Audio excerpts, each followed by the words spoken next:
கரூர் மாவட்டம் குளித்தலை பகுதிவாழ் தேவேந்திரகுல வேளாளர் சமூக எனது தொப்புள் கொடி உறவுகளுக்கு வணக்கம். நான் துரை பேசுகிறேன். இந்த பதிவுங்கிறது எதுக்குன்னா, குளித்தலையில் இருக்கக்கூடிய மகா மாரியம்மன் கோவில் என்பது முழுக்க முழுக்க நம்ம தேவேந்திரகுல வேளாளர் சமூகத்திற்கு பாத்தியப்பட்ட ஒரு கோயில். அந்த கோயிலானது குளித்தலை நகரத்துக்குள்ளே இருக்கனால நகரத்தை சேர்ந்த அனைத்து சமூக மக்களும் பக்தியின் அடிப்படையில் சாமியை வணங்குறாங்க. குளித்தலை என்ற பகுதி வாழ் மக்களுக்கு அங்கே மாரியம்மன் அருள்பாலித்து கொண்டிருக்கிறாங்க. அந்த சூழ்நிலையில் இந்த கோயில் கும்பாபிஷேகம் நடந்துச்சு. அந்த கும்பாபிஷேகத்துக்கு எங்கள் தேவேந்திரகுல வேளாளர் சமூகம் சார்ந்த எந்த ஒரு ஃப்ளெக்ஸையும் காவல்துறை வைக்க விடல, அடக்குமுறை பண்ணாங்க. அப்போ பொய்யாமணியில் ஒரு கலவரம் நடந்தது, வைக்கக்கூடாதுன்னு சொன்னாங்க. அது அடிப்படையில் பேச்சுவார்த்தை நடத்தி ஒரு சுமூகமான முறையில் வச்சோம். அதன் அடிப்படையில் எந்த பிரச்சனையுமே ஏற்படலை. கும்பாபிஷேகம் நல்லபடியாக முடிஞ்சது. எல்லாத்தையும் நம்ம நல்லபடியாக ஃப்ளெக்ஸை எடுத்துக்கிட்டோம். அதே போல் இப்போவும் திருவிழா நடக்கு. 6 வருஷத்துக்கு அப்புறம் இன்றைக்கி திருவிழா நடக்கு. இதில் எந்த ஒரு பதாகை ஃப்ளெக்ஸு சம்மந்தப்பட்ட எதுவுமே வைக்கக்கூடாது அப்படின்னு சொல்லி இன்றைக்கி போலீஸ் தரப்புலேருந்து சொல்கிறாங்க. அப்படின்னா இது மிகப்பெரிய கண்டனத்துக்குரியது. ஏன்னா இதை நம்ம காலங்காலமாக பெரியவங்க காலத்திலேருந்து கடைபிடிச்சிட்டு வந்த ஒரு பண்பாட்டை நம்ம ஒரு செகண்டில் நம்ம விட்டு கொடுத்துட்டு போக முடியாது. அதுக்காக எதையும் நம்ம விலையாக கொடுக்க தயாராக இருப்போம், எதையும் நம்ம இழக்க தயாராக இருப்போம். அதுக்கெல்லாம் ஒன்றும் நம்ம பெரியவங்க பூட்டங்காலத்திலேருந்து வச்சு வழிபட்ட ஒரு தெய்வம்.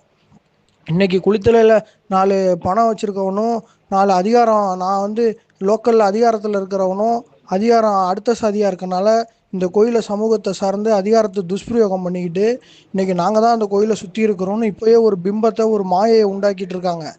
வேறு சமூகத்தை சேர்ந்தவங்க கோயிலை நவீன அடக்குமுறைக்கு நம்மளை உள்ளாக்குறாங்க.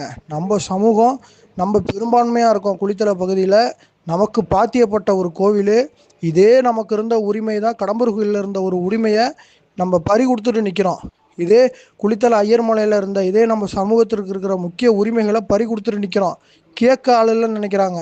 நம்ம சமரசம் இல்லாமல் இந்த இதுக்கு நம்ம நிற்கணும். இந்த ஃப்ளெக்ஸு வைக்கக்கூடாது, நம்ம சமூகத்தை அடையாளப்படுத்தக்கூடாதுன்னு குறிப்பாக அவங்க வெளிப்படையாக சொல்கிறது நமக்கு தான்.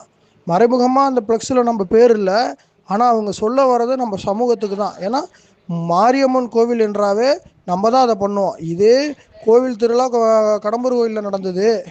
இதே இப்போ ஒரு திருவிழா ஐயர்மலையுடைய முதல் மண்டகப்படின்னு முத்திரையர் சமூகத்தில் பண்ணாங்க. யாருக்கு அடக்குமுறை பண்ணாங்களா? முத்திரையர் சமூகம் நம்மளும் தான் அந்த பகுதியில் பெரும்பான்மையாக இருக்கும். அந்த சமூகத்தை நம்ம குறை சொல்ல விரும்பலை.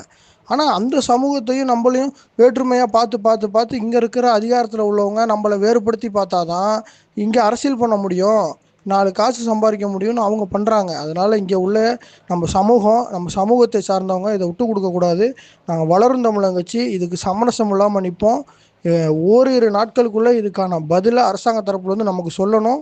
இல்லை அப்படின்னா நம்மளுடைய உரிமையை மீட்க கோரி நம்ம குளித்தலை ரவுண்டானாலேயோ இல்லை இந்த பதிவு நம்ம கண்டிப்பாக ஆர்ப்பாட்டம் நடத்துவோம். கலெக்டர்கிட்ட முறையிடுவோம். எஸ்பி சாரை போய் பார்ப்போம். நகராட்சி அலுவலகத்தை முற்றுகையிடுவோம்.